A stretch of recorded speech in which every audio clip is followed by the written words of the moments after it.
Hello guys welcome to back my new vlog अनि के छ तपाईँहरूको हालखबर अनि म पनि सन्चै आरामै छु। आज चाहिँ मैले किन यति दिउँसो भ्लग गरेको भनेर सोचिरहनु भएको होला। आज चाहिँ यहाँ म चाहिँ यहाँ चायाको औषधि गर्दैछु, त्यही भएर यहाँ दिदीले चाहिँ खै यो के हो कालो हो कि सेतो के हालिदिँदै हुनुहुन्छ। नाम चाहिँ कालो अरे तर छ चाहिँ यहाँ सेतो लिक्विड होइन। हेरौँ अब यो चाया हट्छ हट्दैन त। चाया चाहिँ मेरो टाउकोमा एकदमै धेरै परिरहेको छ होइन, परिरहेको छ। त्यही भएर चाहिँ दिदीले कपाल पनि एकमा हानिदियो कि मैले चाया परेर अस्ति रात लामो थियो नि हो, अहिले त एकमा हानिदिएको मैले कपाल पनि। अनिखेरि चाया परेकै कारणले चाहिँ मैले एकमा हानेको कपाल। अनि अहिले चाहिँ दिदीले यहाँ हालिदिँदै हुनुहुन्छ। ओइ मेरो यहाँबाट चुयो कस्तो के गरे हाल्नै आउँदैन कि हाल्न आउँछ झन् हाल्न आउँदैन भन्छ अझ बदमास।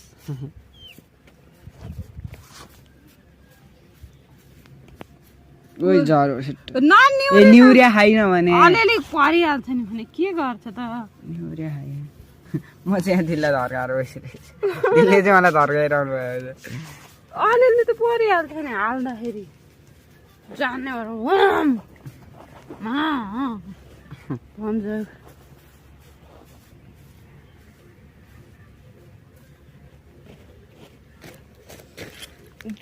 Look this guys.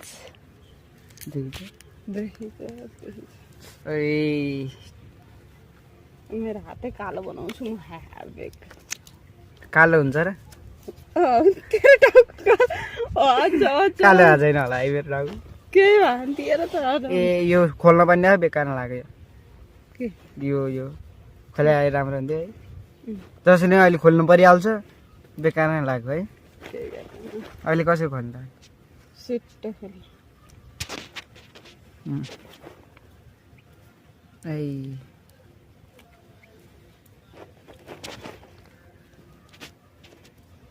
यहाँ हेर्नुहोस् गाइज कतिको कालो भइरहेको छ हेर्नुहोस् है गाइज चाहिँ। अहिले काम 5 मिनट पछि 5 मिनटपछि काम गर्छ अरे हेर। Result waiting for result guys. के रे